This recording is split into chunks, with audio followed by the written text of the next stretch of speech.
Begin the recording. So we continue reading from Sri Isopanishad, the introduction. Would somebody like to read?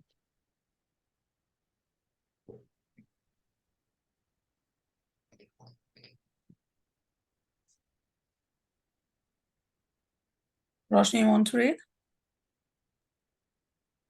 Sure, I can read.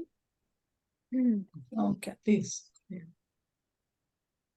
There is a statement in the Brahma Samhita: just ride on the airplane which runs at the speed of mind. Our material airplanes can run 2000 miles per hour. But what is the speed of mind? You're sitting at home, you immediately, you immediately think of India, say 10,000 miles away, and at once it is your home. Your mind has gone there. The mind speed is so swift. Therefore, it is stated if you travel at this speed for millions of years, you'll find that the spiritual sky is unlimited. It is not possible even to approach it. Therefore, the Vedic injunction is that one must approach. The word compulsory is used, a bona fide spiritual master or a guru. And what is the qualification of a spiritual master? He is one who has rightly heard the Vedic message from the right source, and he must practically be firmly established in Brahman. These are two qualities he must have, otherwise, he is not bona fide. So Srila Prabhupada is here quoting the Brahma Samhita, which is spoken by Lord Brahma after he got the Vedic knowledge. Brahmaji, what he's saying that what is the speed of mind? Isn't it amazing? Like for example, from India to reach Panama, it needs the shortest journey would be around 24 hours by air, no?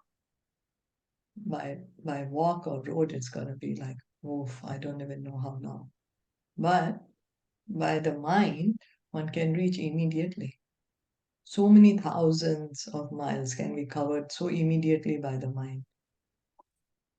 As Prabhupada is saying, you're sitting at home, you think of India. So it's probably not in India at that time. So wherever we are, for example, if you are in India, you think of America and you're immediately in America. Thousands of miles you can travel. So mind is very swift. Now Brahmaji is saying, at this speed, you travel for millions of years. You mean, so now the mind travel, say 10,000 miles from India to America. Now, millions and millions of miles it's going to travel for millions and millions of years. And yet we won't be able to reach the spiritual sky because the mind is, after all, material. We cannot approach the spiritual world with our material mind. The maximum we can reach up to is understanding the impersonal Brahman, the Brahmajyoti. But we cannot have perfect understanding of the spiritual world, the spiritual sky, the spiritual planets. And therefore, Prabhupada is saying that the Vedas use a word compulsory, must approach. Who? A bona fide spiritual master, a guru. Why? To understand about the spiritual world. And who is a bona fide guru? What is his qualification? That he must have heard this Vedic message from the right source. We sometimes we are not careful of who we are hearing the knowledge from, and we believe in that everything we hear because we are not aware of it. And if somebody seems to be talking something spiritual, we think, yes, this person is speaking the truth, without checking the credentials that have they heard it from the correct source.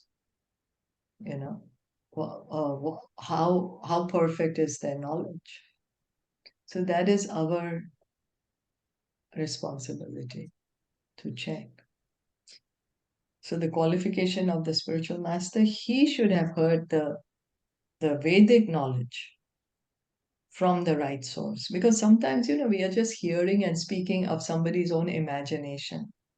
without even verifying, is it really Vedic knowledge or is it just somebody's imagination? And it becomes popular just like that. And the second qualification is that he must be established in Brahman, means he himself is a liberated soul. He's completely understood his position in relationship to Krishna, means he's a pure devotee. He's understood, I'm not the body, I'm the soul, I'm a eternal servant of Krishna, and he's engaging in that relationship. So that's why, and Prabhupada is saying, otherwise he's not bona fide, means he does not have the qualification to take us back home, back to Godhead. Somebody should have the qualification also. For example, there is a Indian embassy in Panama now, but somebody thinks, oh, why shall we go to the embassy? I can just write down outside my house, Indian embassy, and one may say, they may just by themselves start issuing passports which look exactly the same and issue visa which looks exactly the same.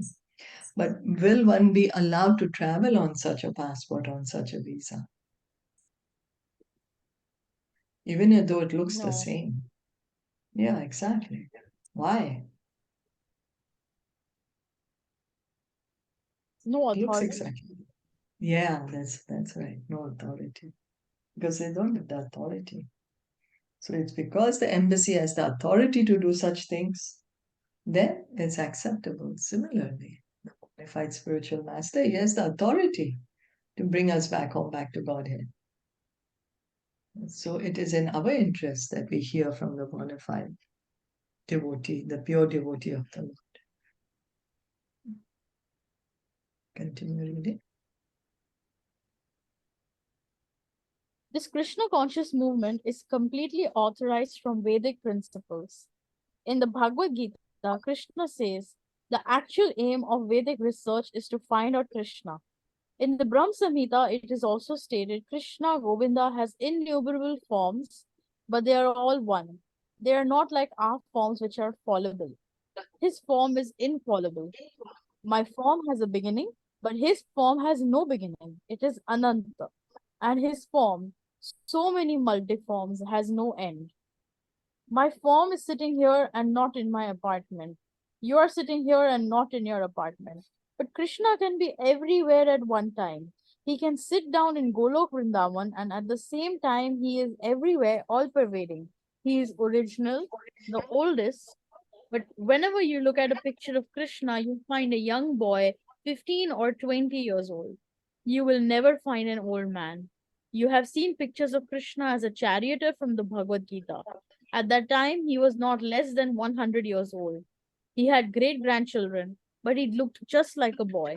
Krishna, God, never becomes old. That is his supreme power. And if you want to search out Krishna by studying the Vedic literature, then you will be baffled. It may be possible, but it is very difficult. But you can very easily learn about him from his devotee. His devotee can deliver him to you. Here he is, take him. That is the potency of Krishna's devotees. Now, we think, that because Krishna came in a human-like form, we think, oh, our form and Krishna's form, same to same head. And we have to understand that Krishna's form is not like ours. Lord Brahma is saying in Brahma Samhita that Krishna Govinda has innumerable forms, but it doesn't mean that there are innumerable gods. No, they are just this is Krishna's forms, his expansions, his incarnations, but he is one. Is the same person. He just has many forms. But and so that's how Krishna can be omnipresent. No? He's present everywhere at all times. But we can't be. We can't be right here where we are and at the same time at another place. We may like to do that, but that's not the truth.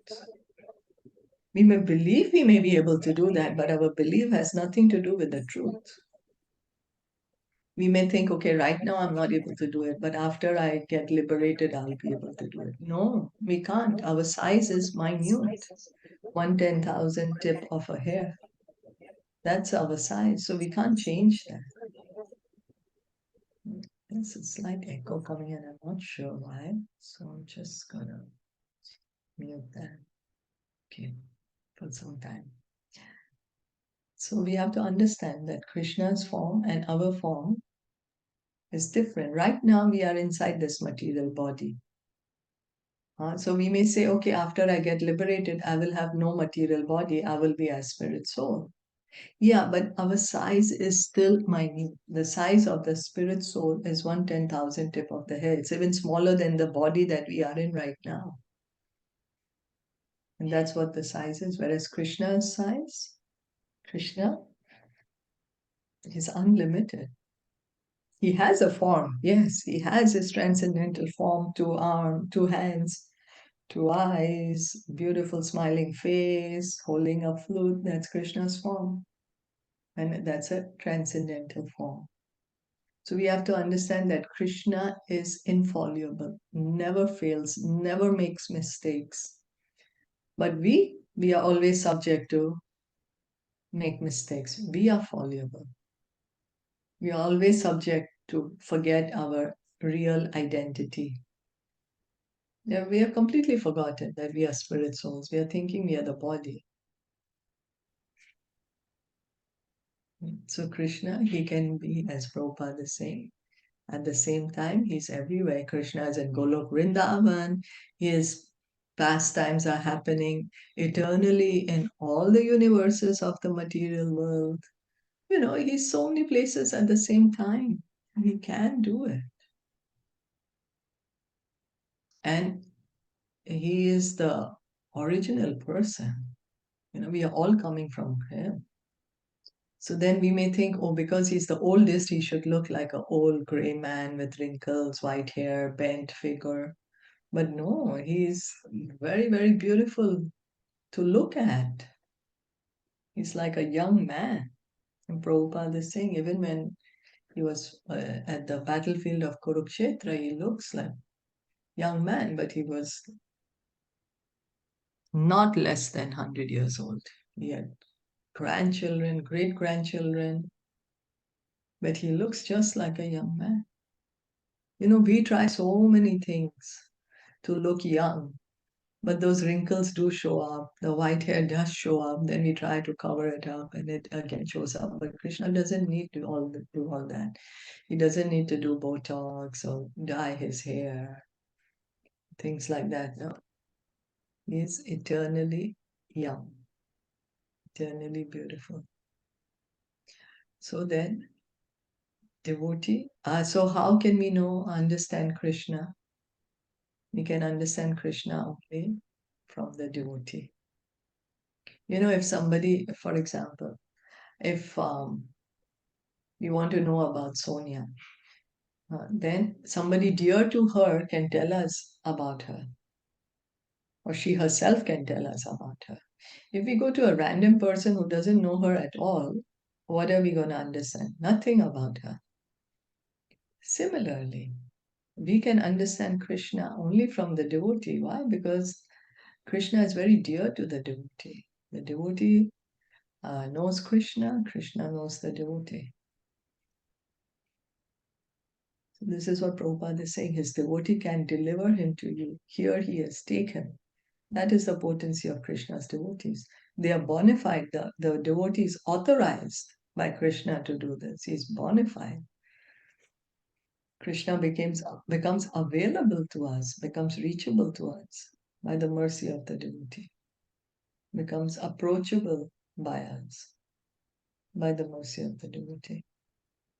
So we may say, no, I'm going to study the Vedas by myself. By myself, I will try to do some research work. But we won't be able to understand Krishna by studying the Vedas because the language of the Vedas is very flowery, very distracting. It might lead us to heavenly planets. It's not very clearly mentioned, as is mentioned in Bhagavatam. Bhagavatam, that's why it's called the essence, the cream of the essence of the Vedas. Bhagavatam from the first verse First canto, first chapter, first verse, immediately says, offer obeisances to Krishna, the Supreme Personality of Godhead. He is the absolute truth. But if we approach the Vedic with the Veda, it's very difficult to understand Krishna. So we hear from the devotee to understand Krishna. As Prabhupada is saying, it may be possible, but it's very difficult. Because the Vedic hymns are flowery, we'll get distracted to go to the heavenly planets, do karma kanda, because a majority of the portion of the Vedas deals with karma kanda activities, doing all this pious activities to go to the heavenly planets. But even if we go to heavenly planets, once the karma is finished, we will come back to the earthly planet to create new karma. So Krishna has given the right to the devotee, the pure devotee, can bring us to Krishna. Is that okay? Yeah. I wanted to add something here. Mhm. I remember reading somewhere, please correct me if I'm wrong, Mataji, that Krishna, since we're talking about his form, just want to mention very briefly that his senses work in a very astonishing way. Like he can taste with his eyes, and he can see from his skin. Like the senses can work. Like one sense can do the job of all other four senses. So the idea of this was that when you're offering prasadam to Lord, he's actually tasting it just by looking at it. He doesn't need to physically eat it. So I just thought to Yes, add thank it, you. add it. Yeah. Yes, thank you. Yes, thank you. That's right. Hmm. Originally, there was only one Veda, and there was no necessity of reading it. People were so intelligent and had such sharp memories that by once hearing from the lips of the spiritual master, they would understand. They would immediately grasp the whole purport. But 5,000 years ago, Vyasadeva put the Vedas in writing for the people in this age, Kali Yuga. He knew that eventually the people would be short lived, their memories would be very poor, and their intelligence would not be very sharp. Therefore, let me teach this Vedic knowledge in writing. He divided the Vedas into four: Rig, Sam, Atharva, and Yajur. Then he gave the charge of these Vedas to his different disciples. He then thought of the less intelligent class of men, Stri, Shudra, and Dvij Bandhu. He considered the women class and Shudra class, worker class, and Dvij Bandhu. Dvij Bandhu refers to those who are born in a high family but who are not properly qualified. A man who is born in the family of Brahman but is not qualified as a Brahman is called Dvijabandhu. For these persons, he compiled the Mahabharata, called the History of India, and the 18 Puranas. These are all part of the Vedic literature: the Puranas, the Mahabharata, the four Vedas, and the Upanishads. The Upanishads are part of the Vedas. Then Vyasadeva summarized all Vedic knowledge for scholars and philosophers in what is called the Vedanta Sutra. This is the last word of the Vedas. So then here, Prabhupada is explaining. So we understand four Vedas, right? What are the four Vedas? Rig, Sam, Atharva, and Yajur. Yeah, we understand that there are four Vedas, but originally there was just one Ved. Only one Ved was there, and it was being heard always from spiritual master to disciple, spiritual master to disciple. Just by hearing and hearing once only, they would remember the knowledge. Now, what happens is Vyasadeva knew that Kali Yuga is coming. He knew like people like us are going to be there. And what to speak of our memories, like repeatedly we forget. Most of it is lost. But he knew that our lives would be short, memories are poor, and intelligence is not very sharp. So it's like he has to spoon feed us now. So that's why he divided the Vedas. Then he compiled also the Puranas and the Upanishads, for our benefit. So we can see how compassionate he is, that he wants us to understand this transcendental knowledge. And he wrote the Mahabharata. He also compiled the Mahabharata. So why is Mahabharata very important? It What's has the the Bhagavad most Gita important? in it. That's right. As the Bhagavad Gita. So he gives us the story, this great history, because we are all interested. Oh, what happened? Who did what? We are all interested in politics, diplomacy, intrigue.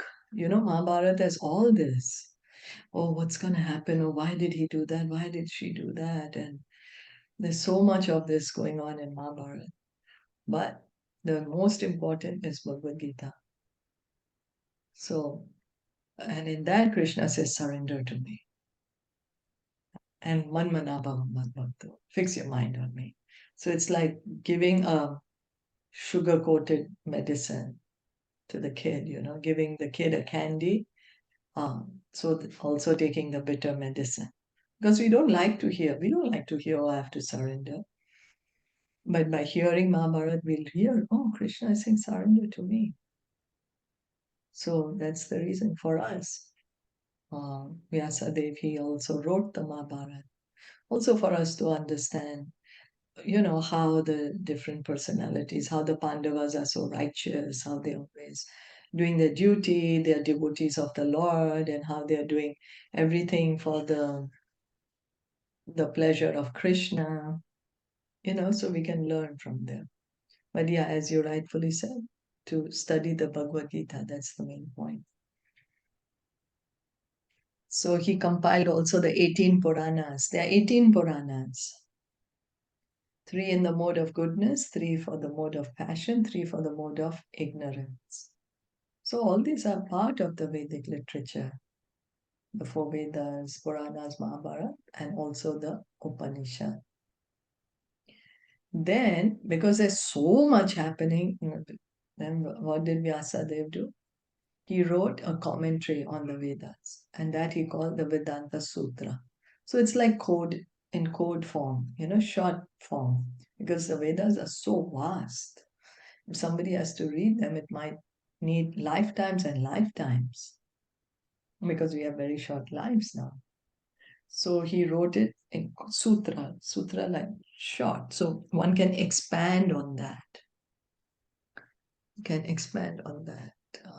knowledge. So then we continue reading. Vyasadeva personally wrote the Vedanta Sutra under the instructions of Narad, his Guru Maharaj, spiritual master. But still he was not satisfied. That is a long story described in Srimad Bhagavatam. Vyas was not very satisfied even after completing many Puranas and Upanishads and even after writing the Vedanta Sutra.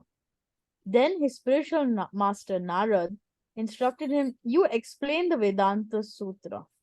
Vedanta means ultimate knowledge, and that ultimate knowledge is Krishna. Krishna says that throughout all the Vedas, one has to understand him. And Vedanta Krid Veda with Eva Chaham. Krishna says, I am the compiler of the Vedanta Sutra and I am the knower of the Vedas. Therefore, the ultimate objective is Krishna. That is explained in all the Vaishnava commentaries on Vedanta philosophy.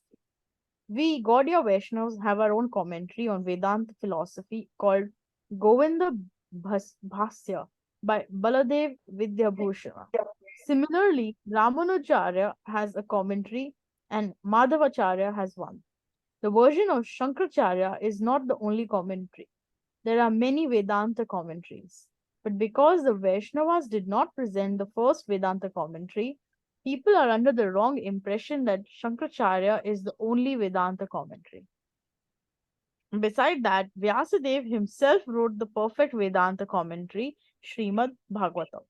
Srimad Bhagavatam begins with the first words of the Vedanta Sutra, Janmade Asya Yata. And that Janmade Asya Yata is fully explained in Srimad Bhagavatam. The Vedanta Sutra simply hints at what is Brahman, the absolute truth. The absolute truth is that from whom everything emanates. This is a summary, but it is explained in detail in Srimad Bhagavatam. If everything is emanating from the absolute truth, then what is the nature of the absolute truth? That is explained in Srimad Bhagavatam. The absolute truth must be consciousness. He is he is self-effulgent, swara. We develop our consciousness and knowledge by receiving knowledge from others, but for him, it is said that he is self effulgent.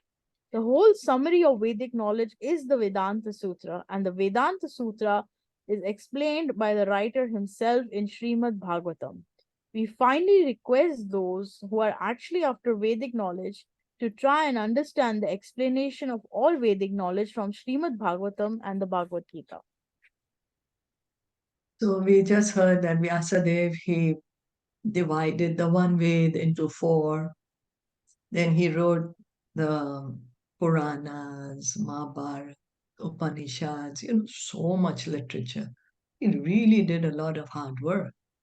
So after doing hard work, he should have been satisfied because he was doing it for us to give us guidance for Kali people.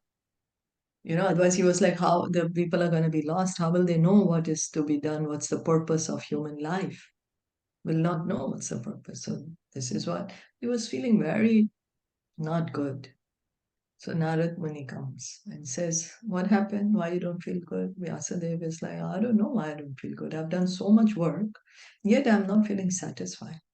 Narad Muni told him, because you did not directly describe the glories of Lord Krishna and devotional service, because that is the aim of human life. But you didn't put it in this simple way.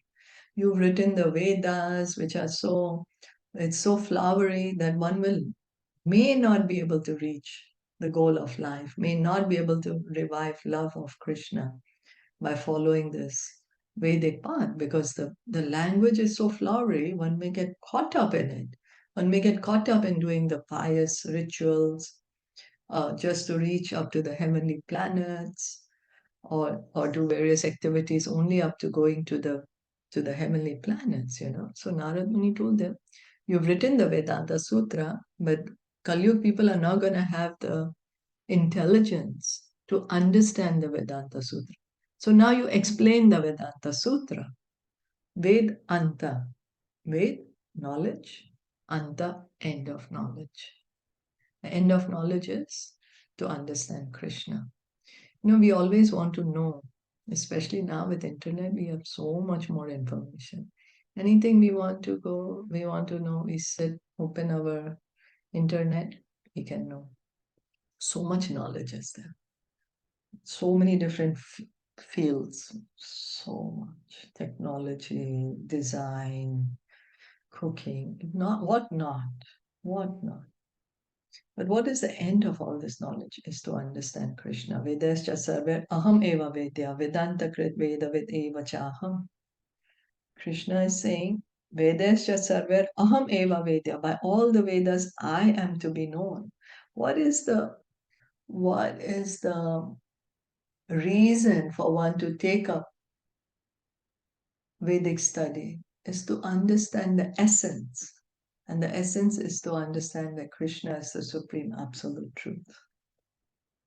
And Vedanta Krit Veda Vid Eva Chaham. Krishna is the compiler of the Vedanta Sutra. He's the original speaker of the Vedas. He says, I'm the knower of the Vedas. The original Ved was spoken by Krishna. He spoke the original Vedas to Lord Brahma. And Srila Vyasadeva, he's an incarnation of Krishna.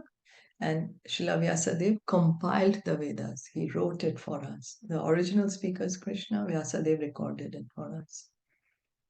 No ordinary human being can speak the Vedas or compile the Vedas. No, why? Because why? Why no ordinary human being can do that?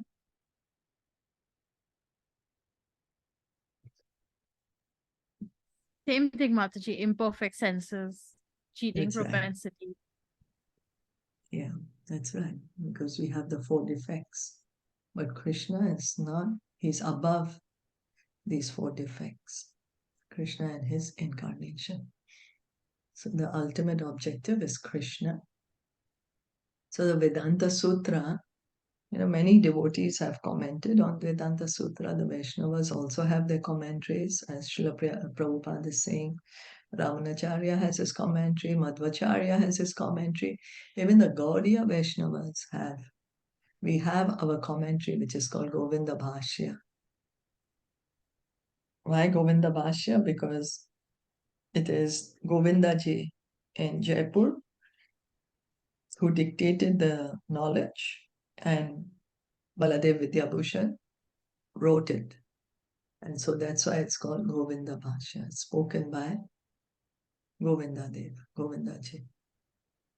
So what happened was, because Shankaracharya, he first presented the commentary on Vedanta Sutra. So people think that that is the only commentary available.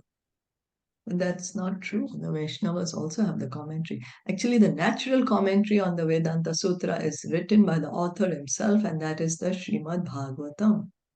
Because when Narad Muni told Vyasadeva, you explain the Vedanta Sutra, Vyasadeva explained it by writing Srimad Bhagavatam, by compiling the Bhagavatam. Bhagavatam is the natural commentary on Vedanta Sutra. Vedanta Sutra is written by Vyasadeva, and to explain it, Vyasadeva spoke the Srimad Bhagavatam. So that's why Srimad Bhagavatam is called the cream of the essence of all the Vedas. Vedanta Sutra explains the Vedas, and Bhagavatam explains the Vedanta Sutra, which speaks only about devotional service, about pure devotional service, speaks about pure devotees, speaks about Lord Krishna. Janmadi asya yata. Janmadi asya yata.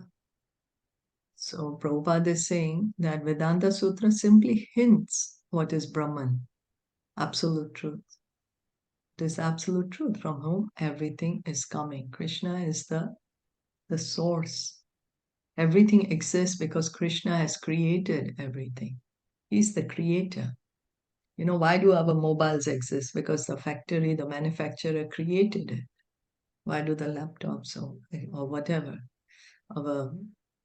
whatever it may be, our cup? Because the factory made it.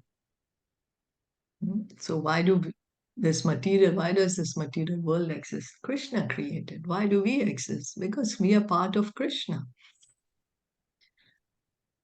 So everything comes from the absolute truth. And this is what Bhagavatam is explaining.